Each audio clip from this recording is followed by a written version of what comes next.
আত্মগোপনে ছিলেন প্রায় 10 মাস। কেউ কেউ ধারণা করেছিলেন তিনি পালিয়েছেন, আবার কেউ কেউ বলেছেন তিনি রাজনীতি ছেড়েছেন।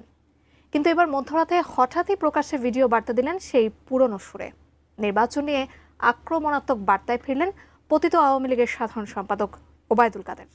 কি বললেন তিনি, আর তার এই বার্তা কি পাল্টা রাজনীতির সূচনা? বিস্তারিত জানাচ্ছেন ইশতিয়াক হোসেন।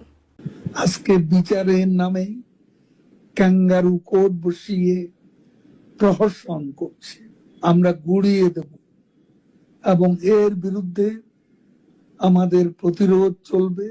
আমরা পালাতে জানি না, আমরা এই দেশেতেই জন্মি, পালাবো না। প্রয়োজনে ফখরুল সাহেবের বাসায় গিয়ে উঠবো। বাংলাদেশের রাজনৈতিক প্রেক্ষাপটে এক যুগান্তকারী নতুন পর্বের সূচনা হয়েছিল 2024 সালের 5ই আগস্ট। দীর্ঘদিন ক্ষমতায় থাকা আওয়ামী লীগ সরকারের পতনের মধ্য দিয়ে দেশের রাজনীতিতে এক অভূতপূর্ব পরিবর্তন ঘটে। নতুন সরকার গঠনের পরপরই আওয়ামী লীগের কেন্দ্রীয় নেতাদের অনেকে আত্মগোপনে চলে যান। তাদের মধ্যে সবচেয়ে আলোচিত মুখ ছিলেন দলের সাধারণ সম্পাদক ওবায়দুল কাদের। টানা 10 মাস তার অবস্থান বা প্রকাশ্যে কোনো উপস্থিতি না থাকায় রাজনৈতিক অঙ্গনে ছিল মিশ্র প্রতিক্রিয়া। ফখরুল সাহেব জ্বালা, বড় অন্তর জ্বালা।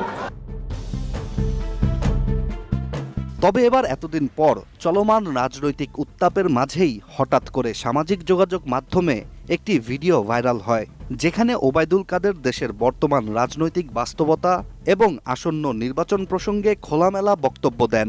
ভাইরাল ভিডিওটি শেয়ার করেন বর্তমানে নিষিদ্ধ ছাত্রলীগের সাবেক সাধারণ সম্পাদক সিদ্দিকী নাজমুল আলম। নিজের ওই পোস্টে তিনি লিখেন, দীর্ঘ 10 মাস পর প্রকাশ্যে এলেন দলের সাধারণ সম্পাদক।